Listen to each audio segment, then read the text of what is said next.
थक गया हूँ, शक्ति मेरी क्षीण होती जा रही है। मृत्यु अब जीवन प्रदीपों को बुझाती आ रही है। शक्ति दो इतनी कि अपने वासना का दमन कर लूँ। शक्ति दो इतनी कि अपनी वासना का दमन कर लूँ। भक्ति दो इतनी कि अंतस्ताप का मैं शमन कर लूँ। ये मार्मिक पंक्तियाँ हैं। हृदय से संत, कर्म से शिक्षक और लेखनी से विशुद्ध साहित्यकार श्री पद्मलाल पुन्नालाल बख्शी जी की। उनकी वेशभूषा और सादगी के संबंध में सुप्रसिद्ध साहित्यकार डॉक्टर बलदेव प्रसाद मिश्र का कहना है कि घुटनों तक धोती, पैरों में मामूली चप्पल, सिर खुला हुआ, कभी केवल धोती कुर्ता और कभी उसके ऊपर गले का कोट, अस्त व्यस्त बाल और हाथ में और कभी मुंह में प्रज्वलित की जाने वाली सीधी सादी बीड़ी, यही बख्शी जी की पेटेंट वेशभूषा थी। वे साहित्यकार के पहले शिक्षक थे। द्विवेदी युग के प्रतिष्ठित साहित्यकार विद्यावाचस्पति पद्मलाल पुन्नालाल बख्शी जी का साहित्य जगत में विशिष्ट स्थान है। इन्हें मास्टर जी के नाम से भी जाना जाता है। श्री बख्शी जी का जन्म 27 मई 1894 ईस्वी को छत्तीसगढ़ के खैरागढ़ राज्य में हुआ था। इनके पिता का नाम पुन्नालाल बख्शी था। जहाँ तक शिक्षा दीक्षा का प्रश्न है, बख्शी जी की आरंभिक शिक्षा जो है विक्टोरिया हाई स्कूल खैरागढ़ में हुई। मध्य प्रदेश के प्रथम मुख्यमंत्री जो उस समय हेडमास्टर थे पंडित रविशंकर शुक्ल के सानिध्य में इनकी आरंभिक शिक्षा जो है हुई और इन्हें सादगी का, इन्हें नैतिकता का और इन्हें कर्मठता का, ये सारा जो संस्कार है ये पंडित रविशंकर शुक्ल जी की देन है। सन 1912 में मैट्रिकुलेशन किया और 1913 में लक्ष्मी देवी जी के साथ आपका पाणिक ग्रहण संस्कार हुआ। उच्च शिक्षा के लिए आप बनारस के सेंट्रल हिंदू कॉलेज गए और वहाँ से पूरी की। सन 1916 में स्टेट हाई स्कूल राजनांदगांव में शिक्षक के पद पर आप नियुक्त किए गए और 1929 से लेकर 1949 तक राजनांदगांव के स्टेट हाई स्कूल में अंग्रेजी शिक्षक के रूप में कार्य किया और 20 अगस्त 1959 से आजीवन दिग्विजय महाविद्यालय में आप प्राध्यापक रहे। जहाँ तक अलंकरणों का प्रश्न है, पद्मलाल पुन्नालाल बख्शी चूँकि बहुआयामी व्यक्तित्व के धनी थे तो शिक्षा और साहित्य के क्षेत्र में अनेक अलंकरणों से अलंकृत किया गया। 1949 में हिंदी साहित्य सम्मेलन द्वारा विद्या वाचस्पति की उपाधि से आपको विभूषित किया गया। सन 1969 में सागर विश्वविद्यालय द्वारा डिलिट की मानद उपाधि प्रदत्त की गई। आप मध्य प्रदेश साहित्य सम्मेलन के सभापति भी रहे और 28 दिसंबर सन 1971 को रायपुर में आपका महाप्रयाण हो गया। पद्मलाल पुन्नालाल बख्शी इस जगत को छोड़कर परलोकगामी हो गए। पद्मलाल पुन्नालाल बख्शी बहुआयामी व्यक्तित्व के धनी थे। जहाँ एक ओर आप आदर्श शिक्षक थे, वहीं दूसरी ओर सुप्रसिद्ध रचनाकार भी। आपने कविता के क्षेत्र में नाटक, उपन्यास, निबंध, आलोचना, समालोचना और आत्मकथा संस्मरण और कथा क्षेत्र में आपने कीर्तिमान स्थापित किया है।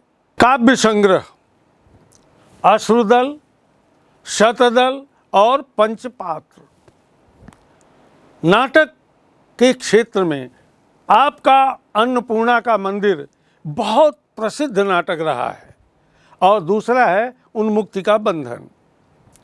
और जहाँ एक ओर आप प्रौढ़ों और बुद्धिजीवियों के लिए औपन्यासिक सृष्टि की है, वहीं दूसरी ओर बालकों के लिए भी, बच्चों के लिए भी, चूँकि एक शिक्षक की आत्मा जो है वह बच्चों के प्रति पूरी तरह से समर्पित थी, तो आपने बाल उपन्यास भी दिए हैं, जैसे भोला और वे दिन। और प्रौढ़ों के लिए एक उनका प्रसिद्ध उपन्यास है कथा चक्र।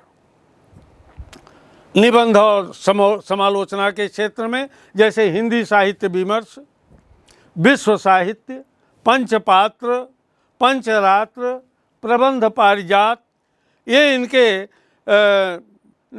इनकी निबंधात्मक कृतियां हैं। और सांस्कृतिक और साहित्यिक निबंध भी आपने बहुत लिखे हैं, जैसे बिखरे पन्ने, ये निबंध संकलन, और मेरा देश।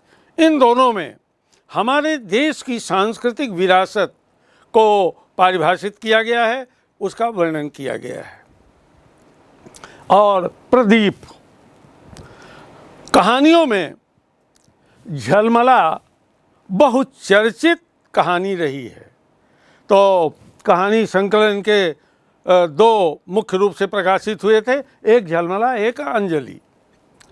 और पद्मलाल पुन्नालाल बख्शी की कृतियों को 8 खंडों में बख्शी ग्रंथावली के रूप में डॉक्टर नलिनी श्रीवास्तव जी ने संपादित किया है। आपने साहित्यिक पत्रिकाओं का भी संपादन किया है। सुप्रसिद्ध पत्रिका सरस्वती, जिसके संपादक आचार्य महावीर प्रसाद द्विवेदी थे, और उसी के साथ एक छाया पत्रिका का संपादन आपने बहुत ही लगन और निष्ठा के साथ किया है। बख्शी जी ने साहित्यिक एवं सामाजिक दोनों विषयों पर निबंध रचना की है।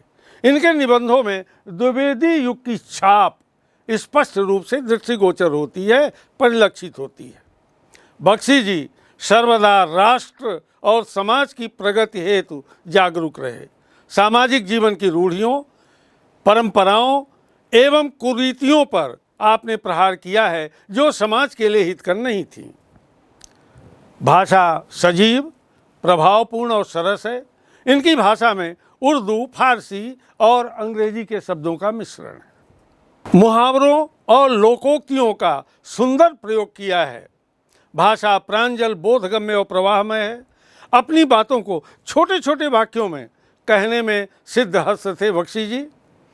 बख्शी जी ने विवेचनात्मक और भावात्मक शैली का प्रयोग किया है। स्पष्टता, गंभीरता, प्रभावोत्पादकता और स्वाभाविकता इनके शैली की सर्वाधिक विशेषता है। व्यंग्यात्मक तथा उद्धरण शैली में भी इनकी रचनाएं मिलती हैं। विषय की विविधता और भाषा की सरसता एवं सरलता के लिए श्री बख्शी जी सदैव स्मरणीय रहेंगे। बच्चों, आपके पाठ्यक्रम में क्या लिखूं निबंध है, जो बख्शी जी का चिंतन प्रधान और भावात्मक ललित निबंध है। ललित निबंध क्या है? आपने अनेक प्रकार के निबंधों को, आपने साहित्यिक निबंध, विवेचनात्मक, वर्णनात्मक, शैक्षिक और वैज्ञानिक कई तरह के निबंध पढ़े हैं, लेकिन आपको ललित निबंध के बारे में संभवतः आपके पाठ्यक्रम में पहली बार ये बताया जा रहा है कि ललित निबंध क्या है। आइए संक्षेप में जानकारी प्राप्त करते हैं। बच्चों, ललित शब्द का प्रयोग सुंदर, मनोहर और मनोरम, रमणीय आदि संदर्भों में किया जाता है। वास्तव में ललित साहित्य में साहित्य की वे सब कोटियाँ आएंगी जिनमें बोध पक्ष उतना प्रधान नहीं रहता जितना भाव पक्ष होता है। बुद्धि की अपेक्षा हृदय को छूने वाली सामर्थ्य अधिक रहती है। गद्य और पद्य दोनों ही ललित साहित्य की श्रेणी में आते हैं। अगर उनमें वह समरसता है, वह भावुकता है, वह सहजता है, तो निश्चित रूप से चाहे गद्य हो चाहे पद्य हो, दोनों ललित साहित्य के अंतर्गत आते हैं। शर्त है लालित्य और सौंदर्य निष्ठा का। यह निश्चित है कि ललित साहित्य में कलात्मकता, सौंदर्य तत्व और कल्पना विलास और भावना का परिष्कार आदि बहुत महत्वपूर्ण है। वास्तव में ललित निबंध की सर्जना के लिए जो ललित निबंधकार हैं वे आत्माभिव्यक्ति का सहारा लेते हैं, कभी कभी उन्मुक्तता का तो कभी बतकही शैली का, बातचीत की शैली का। इस प्रकार ललित निबंध में अनेक विशिष्ट गुणधर्म समाहत हो जाते हैं जो अपनी अलग अलग पहचान बना लेते हैं। विद्वानों ने ललित निबंध को अलग अलग विशेषताओं के आधार पर परिभाषित करने का प्रयास किया है, लेकिन अभी भी मतैक्य नहीं है। सामान्यतः ललित निबंधों में लेखक किसी भी हल्की फुल्की बात को लेकर चलते हैं और उसके सहारे से अपने अगाध पांडित्य का सहज प्रदर्शन करते हुए हास्य के छींटों से गुदगुदाते तथा व्यंग्यों की चुटकियां लेते हुए मनोरम वातावरण की सृष्टि करते हैं। बीच बीच में लेखक अपने अनुभवों, लोक कथाओं, लोक संस्कृति, शास्त्रीय संदर्भ आदि से आत्मीयता, प्रामाणिकता, रोचकता, सरसता और आकर्षण का समावेश करके पाठक को वशीभूत किए रहते हैं। जिस प्रकार जलाशय की सतह पर दंड फेंकने से उसमें असंख्य लहरें उठने लगती हैं, उसी प्रकार ललित निबंधकार मन मस्तिष्क को झंकृत करके असंख्य भाव विचार लहरियों को उत्पन्न करता है। लेखक ज्ञान, विज्ञान, लोक जीवन, प्रकृति, धर्म, राजनीति आदि विभिन्न क्षेत्रों में स्वच्छंद विचरण करता है और विषयांतर द्वारा रसात्मकता का समावेश करके आकर्षक एवं बतकही की भाषा में अपनी रागात्मकता का वो परिचय देता है। रागात्मकता व्यक्तित्व की व्यंजना करता है। वस्तुतः ललित निबंध निबंधकार के रागात्मक व्यक्तित्व की स्वच्छंद और कलानिष्ठ अभिव्यक्ति है। ललित निबंध की विशेषताएं जैसे रागात्मक व्यक्तित्व की अभिव्यंजना है, स्वच्छंदता, उन्मुक्तता है, एक सूत्रता है, संक्षिप्तता है, विचारानुभूति है और बतकही शैली में बोलचाल की भाषा में ललित निबंध लिखे जाते हैं। अनेक ललित निबंधकार हुए हैं हमारे यहाँ। जैसा कि आप जानते हैं कि हिंदी साहित्य में भारतेंद्र युग से गद्य साहित्य जो है जन्म लेता है और गद्य की तमाम विधाएं भारतेंद्र युग से ही प्रारंभ होती हैं। तो आइए हम देखते हैं कि हमारे यहाँ कौन कौन सुप्रसिद्ध ललित निबंधकार हुए हैं। श्री पद्मलाल पुन्नालाल बख्शी के अतिरिक्त बहुचर्चित जो ललित निबंधकार हैं जैसे आचार्य हजारी प्रसाद द्विवेदी, उनका अशोक का फूल, और जैसे डॉक्टर विद्यानिवास मिश्र, तुम चंदन हम पानी, मेरे राम का मुकुट भीग रहा है, अंगद की नियति आदि बहुत सारे ललित निबंध संकलन डॉक्टर विद्यानिवास मिश्र के प्रकाशित हैं। डॉक्टर कुबेर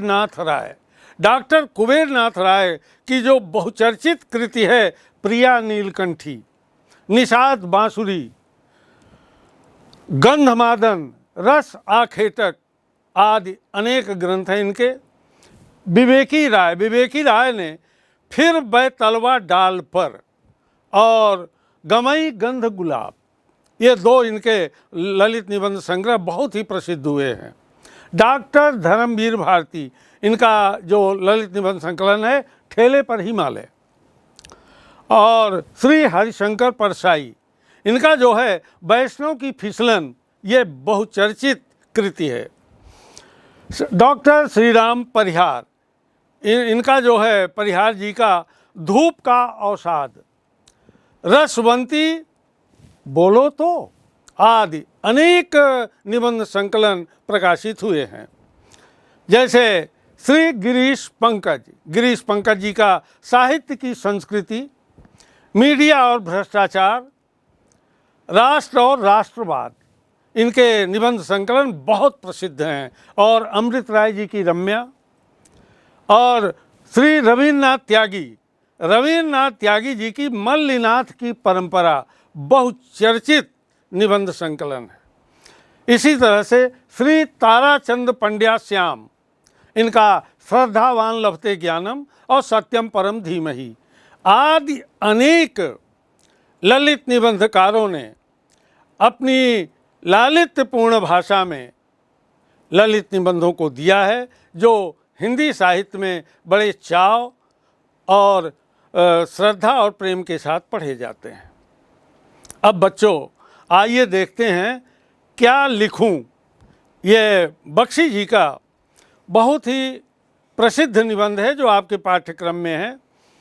वास्तव में क्या लिखूं निबंध में लेखक ने जहां एक और आदर्श निबंध लेखन को स्पष्ट किया है, वहीं दूसरी ओर युवा और वृद्ध दो भिन्न पीढ़ियों के दृष्टिकोण में अंतर को भी स्पष्ट किया है। क्या लिखूं निबंध में बख्शी जी ने बताया है कि साहित्य की दृष्टि से छोटे निबंध अधिक उपयुक्त होते हैं। निबंध के दो अंग हैं, सामग्री और शैली। निबंध को सरस बनाने के लिए सर्वप्रथम उसकी भूमिका का निर्धारण कर लेना चाहिए। इससे निबंध में सरसता और प्रवाहमयता का गुण आ जाएगा। निबंध लिखना तो आसान है, किंतु उसका शीर्षक बनाकर लिखना अत्यंत कठिन काम है। बख्शी जी कहते हैं कि शेक्सपियर को भी कठिनाई हुई होगी, इसीलिए शीर्षक देना पड़ा जैसा तुम चाहो। अमिता और नमिता के लिए दो अलग अलग विषयों पर निबंध लिखना था। पहला विषय था दूर के ढोल सुहावने होते हैं और दूसरा विषय था समाज सुधार। एक ही निबंध में लेखक ने दोनों का समावेश कर अपनी कुशल लेखन कला का परिचय दिया है। बच्चों, कोई भी विषय हो, उसमें हम अपने हृदय के आवेग को भरी देते हैं। हैट टांगने के लिए कोई भी खूंटी काम दे सकती है, उसी तरह अपने मनोभावों को व्यक्त करने के लिए कोई भी विषय उपयुक्त है। असली वस्तु है हैट, खूंटी नहीं। मनोरंजक शैली में, सरल सीधी भाषा में लेखक ने जहां एक और बताया है कि निबंधों की रचना किस प्रकार की जाती है। बख्शी जी ने निबंध लेखन के पूर्व अंग्रेजी निबंधकार मॉन्टेन तथा संस्कृत निबंधकार बाणभट्ट की कादंबरी की शैली का ज्ञान कराया है। कादंबरी संस्कृत साहित्य का उत्कृष्ट उपन्यास है। बख्शी जी का कहना है कि संस्कृत के प्रसिद्ध रचनाकार श्री हर्ष ने भी जानबूझकर अपने काव्य में ऐसी गुत्थियां डाल दी हैं कि लोग सुलझा न सकें। महाकवि सेनापति ने भी अपनी कविता को गूढ़ कर दिया है, जो सामान्य व्यक्ति के लिए अत्यंत गूढ़ हो गई है, कठिन हो गई है। मॉन्टेन ने निबंध की आधुनिक शैली को जन्म दिया, जिसे स्वच्छंदतावादी पद्धति कहते हैं। उन्होंने स्वयं जो कुछ देखा, सुना और अनुभव किया, उसी को अपने प्रबंधों में लिपिबद्ध कर दिया। पाश्चात्य साहित्य में ऐसे निबंधों का विकास आधुनिक युग में हुआ। आख्यायिका की तरह वह निबंध कला भी आधुनिक युग की रचना है। बख्शी जी का मानना है कि हिंदी में भी नए नए साहित्य का निर्माण हो रहा है। उसे प्रगतिशील साहित्य का नाम दिया जा रहा है, जो आगे चलकर अतीत का स्मारक हो जाएगा। बख्शी जी अपने निबंध में आगे लिखते हैं कि अंग्रेजी के प्रसिद्ध निबंध लेखक एजी गार्डिनर का कथन है कि लिखने की एक विशेष मानसिक स्थिति होती है। उस समय मन में कुछ ऐसी उमंग सी उठती है, हृदय में कुछ ऐसी स्फूर्ति सी आ जाती है, मस्तिष्क में कुछ ऐसा आवेग सा उत्पन्न होता है कि लेख लिखना ही पड़ता है। उस समय विषय की चिंता नहीं रहती। बख्शी जी आगे कहते हैं कि कवि उच्च मार्ग से प्रेरित होकर काव्य की रचना करते हैं। जो कवि हैं वे वास्तव में उदात्त के पोषक होते हैं और उदात्तीकरण जो है उनके चिंतन में होता है और उससे वे प्रेरित होकर के काव्य की सृष्टि करते हैं। विद्वान जो है ज्ञान की कसौटी पर सत्य की परीक्षा कर निबंध लिखते हैं। आख्यायिका लेखक कल्पना के द्वारा मानव जीवन का रहस्य प्रत्यक्ष कराने के लिए चरित्र वैचित्र घटना वैचित्र की सृष्टि करते हैं। वास्तव में इसमें 3 उदाहरण दिया उन्होंने। एक तो कवि जो उच्च मार्ग से प्रेरित होकर काव्य रचना करते हैं और दूसरे हैं विद्वान जो ज्ञान की कसौटी पर सत्य की परीक्षा करके निबंध लिखते हैं और तीसरे होते हैं आख्यायिका लेखक जो अपनी कल्पना के द्वारा मनुष्य जीवन का रहस्य प्रत्यक्ष कराने के लिए चरित्र वैचित्र और घटना वैचित्र की सृष्टि करते हैं। वास्तव में आख्यायिका जो है वह शिक्षाप्रद लघु कल्पित कथा होती है जिसमें लेखक की सूक्ष्म दृष्टि का प्रमाण मिलता है, परंतु निबंध तो उस मानसिक स्थिति में लिखे जाते हैं जहां लेखक की सच्ची अनुभूति होती है। बिना अनुभूति के, बिना अनुभव के निबंध लिखा ही नहीं जा सकता। ज्ञान की कसौटी पर सत्य की परीक्षा कर निबंध लिखा जाता है। अमीर खुसरो, बख्शी जी अमीर खुसरो का उदाहरण देते हुए कहते हैं कि अमीर खुसरो के माध्यम से उन्होंने बताया कि एक साथ कई विषयों को समेटा जा सकता है। अमीर खुसरो बहुत प्रतिभावान कवि थे। उन्होंने एक ही पद्य में चारों की इच्छाएं पूरी कर दी।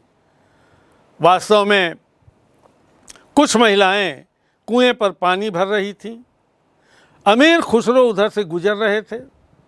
उन्होंने अमीर खुसरो को देखा तो एक ने कहा कि कवि जी हमें खीर पर कविता सुना दीजिए, तो एक ने कहा हमें चरखा पर कविता सुना दीजिए, तीसरे ने कहा मुझे कुत्ते पर कविता चाहिए, तो एक ने कहा मुझे ढोल पर कविता चाहिए। तो अमीर खुसरो की प्रतिभा देखिए कि एक ही माने छंद में उन्होंने चारों की इच्छा पूरी कर दी कि खीर पकाई जतनते चरखा दिया चलाए, आया कुत्ता खा गया तू बैठी ढोल बजाए।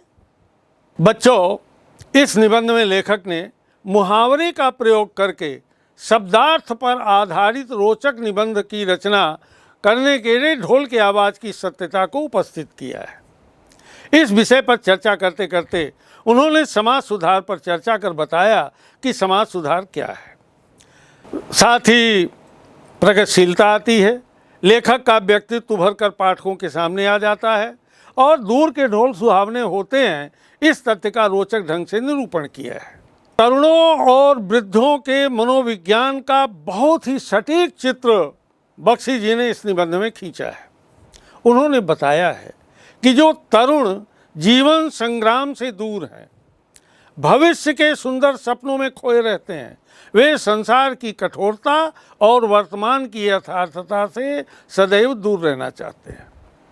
जो वृद्ध हैं उन्हें अपना अतीत सुखद लगता है क्योंकि वे हमेशा अपने बीते हुए दिनों की याद करते हैं, और जो तरुण हैं वे क्रांति के समर्थक होते हैं। वे वर्तमान में क्रांति लाकर उसे अपने सपने के अनुरूप ढाल लेना चाहते हैं, जबकि वृद्ध पिछली बातों को ज्यों का त्यों देखना चाहते हैं। वृद्ध जो हैं प्राचीन गौरव की रक्षा करते हैं। तरुण और वृद्ध दोनों ही समाज के वर्तमान स्वरूप को प्रभावित करते हैं। इसीलिए लेखक कहते हैं कि निरंतर सुधार होता रहता है। इस प्रकार वर्तमान सदैव सुधारों का काल बना रहता है। मनुष्य जात के इतिहास में कोई ऐसा काल नहीं हुआ जब सुधारों की आवश्यकता न हुई हो। प्राचीन काल से लेकर आज तक बहुत से सुधारक हो गए, लेकिन सुधारों का अंत नहीं हो पाया। जैसे श्री राजा राम मोहन राय और महात्मा बुद्ध, महावीर स्वामी, आदि जगत गुरु शंकराचार्य, गुरु नानक, संत कबीर, गोस्वामी तुलसीदास जी, दयानंद सरस्वती और स्वामी विवेकानंद तथा महात्मा गांधी आदि अनेक समाज सुधारक हुए, फिर भी समाज सुधार की आवश्यकता आज भी ज्यों की त्यों बनी हुई है। अभी तक हमने आपसे क्या लिखूं के केंद्रीय भाव पर चर्चा की। अब अवबोध संबंधी प्रश्नोत्तर के माध्यम से आइए हम उसे समझने का प्रयास करते हैं। निबंध लेखन के लिए क्या क्या आवश्यक है? वास्तव में निबंध लेखन के लिए आवश्यक है चिंतन और मनन। चिंतन के द्वारा ही मन में विचार उत्पन्न होते हैं और मन के विचारों एवं भावनाओं के उत्पन्न होने से ही रचनाकार का मन उमंग तथा उल्लास से परिपूर्ण हो जाता है। वह किसी भी विषय का आश्रय लेकर निबंध की रचना कर डालता है। भावों का उद्वेग उसे रचना करने पर विवश कर देता है। जब भाव हृदय से उठने लगते हैं तो जो लेखक है, जो रचनाकार है, वो विवश हो जाता है। अब दूसरा प्रश्न है, खूंटी और टोपी से लेखक का क्या आशय है? अभी हमने आपसे खूंटी और टोपी की चर्चा की है। वास्तव में बख्शी जी का खूंटी से आशय भाषा शैली, साधन या कला पक्ष से है। टोपी से तात्पर्य मानव मन में उत्पन्न भाव अथवा निबंध की विषय वस्तु से है। अर्थात यदि लेखक के मनोभाव विषय हैं तो उसके आधार पर भाषा तैयार कर रचना की जा सकती है, क्योंकि भाषा भावों का अनुकरण करती है। भाषा अभिव्यक्ति का माध्यम है। अब सवाल ये उठता है कि बख्शी जी ने कहा कि निबंध छोटा होना चाहिए, तो निबंध छोटा क्यों होना चाहिए? वास्तव में निबंध छोटा इसलिए होना चाहिए कि छोटा निबंध बड़े निबंध की अपेक्षा सुडौल और सारगर्भित होता है, तथ्यपूर्ण होता है और बड़े निबंध में रचना की सुंदरता नहीं आ पाती। अब आज जो निबंध लिखे जा रहे हैं, मतलब आधुनिक युगीन निबंध, उनकी विशेषताएं क्या है? वास्तव में आधुनिक युगीन निबंध में लेखक की सच्ची अनुभूति रहती है और दूसरी बात है ज्ञान की कसौटी पर सत्य की परीक्षा कर निबंध लिखना। मन की स्वच्छंद रचना, भाषा में प्रवाह हो, कल्पना का कोई स्थान नहीं होता, वाक्य छोटे हों, एक दूसरे से संबद्ध हों, पांडित्य प्रदर्शन नहीं बल्कि ज्ञान की गरिमा होनी चाहिए, निबंध का आकार छोटा होना चाहिए। बख्शी जी ने अपने क्या लिखूं निबंध में आख्यायिका शब्द का प्रयोग किया है। आख्यायिका क्या है? वास्तव में आख्यायिका शिक्षाप्रद लघु कल्पित कथा होती है जिसमें लेखक की सूक्ष्म दृष्टि का प्रमाण मिलता है। अगला प्रश्न बनता है बच्चों कि निबंध लिखने के लिए किस प्रकार की मानसिक स्थिति होनी चाहिए। इसमें अपने श्री पद्मलाल पुन्नालाल बख्शी जी ने क्या लिखूं निबंध में उस मानसिक स्थिति का वर्णन किया है।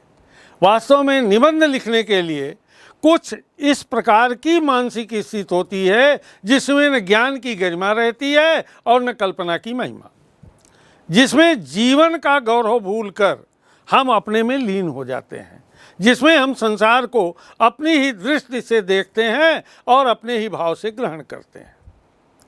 यह है मानसिक स्थिति। इन्होंने प्रगतिशीलता की बात की है। प्रगतिशील जीवन को निबंधकार ने परिभाषित करने की कोशिश की है। यदि आपको लिखना हो तो आप इसे किस तरह से लिखेंगे? वास्तव में बच्चों, प्रगतिशीलता या निरंतरता प्रकृति का नियम है। यह संसार एक निश्चित मार्ग पर आगे बढ़ता है। जन्म और मृत्यु इसके दो किनारे हैं। इसके बीच में होने वाला परिवर्तन विकास कहलाता है। मनुष्य भी अपनी जीवन शैली में परिवर्तन चाहता है, क्योंकि वो एक रास्ता से ऊब जाया करता है। यह क्रम अनवरत चलता रहता है। जब तक एक सुधार रंग लाता है तो दूसरा सुधार जो है वृद्ध हो जाता है। उसके स्थान पर नई युवा पीढ़ी उस कार्य को आगे बढ़ाती है। यही जीवन की प्रगतिशीलता है। निबंधकार बख्शी जी के अनुसार प्रगतिशील जीवन का अर्थ है बदलते समय के साथ नए जीवन मूल्यों और नूतन जीवन प्रणाली को अपनाना। जो कभी सुधार थे वे आगे चलकर दोष बन जाते हैं और उन सुधारों का फिर नव सुधार होता रहता है। यही जीवन की प्रगतिशीलता है। एक बहुत अच्छा प्रश्न और इसमें बन रहा है कि तरुणों के जीवन का परम लक्ष्य क्या होता है। जैसे इस निबंध में मैंने आपको तरुण और वृद्ध दोनों के संदर्भ में जब केंद्रीय भाव बता रहा था, उस समय मैंने इसकी चर्चा की है। तो तरुणों के जीवन का परम लक्ष्य क्या होता है? लेखक के अनुसार तरुणों के जीवन का परम लक्ष्य होता है प्रेम, प्रेमिका का मिलन, और उनका सबसे बड़ा सुख और बिछोह सबसे बड़ा दुख होता है। प्रेयसी का नाराज होना, कठोरता का व्यवहार करना युवकों की सबसे बड़ी परेशानी का सबब बनता है। प्रेम में ही वे जीवन का अनुभव करते हैं। ऐसा हमारे लेखक श्री बख्शी जी ने अपना चिंतन व्यक्त किया है। तो इस तरह से बच्चों, क्या लिखूं निबंध का केंद्रीय भाव, उससे बनने वाले प्रश्न और उनके उत्तर के संदर्भ में, और साथ ही श्री पद्मलाल पुन्नालाल बख्शी के व्यक्तित्व और कृतित्व पर हमने चर्चा की। अब हमारे हिंदी के मूर्धन्य विद्वान प्रोफेसर अश्विनी केसरवानी जी ने पद्मलाल पुन्नालाल बख्शी के संदर्भ में कहा है कि पद्मलाल पुन्नालाल बख्शी साहित्य मनीषी थे। वे कलम के मजदूर थे। वे कभी कलम की कीमत किसी से नहीं मांगते थे। ऐसे निष्प्रिय साहित्यकार जो दूसरों के लिए जीता रहे बिरले ही मिलते हैं। ऐसे थे हमारे पद्मलाल पुन्नालाल बख्शी जी।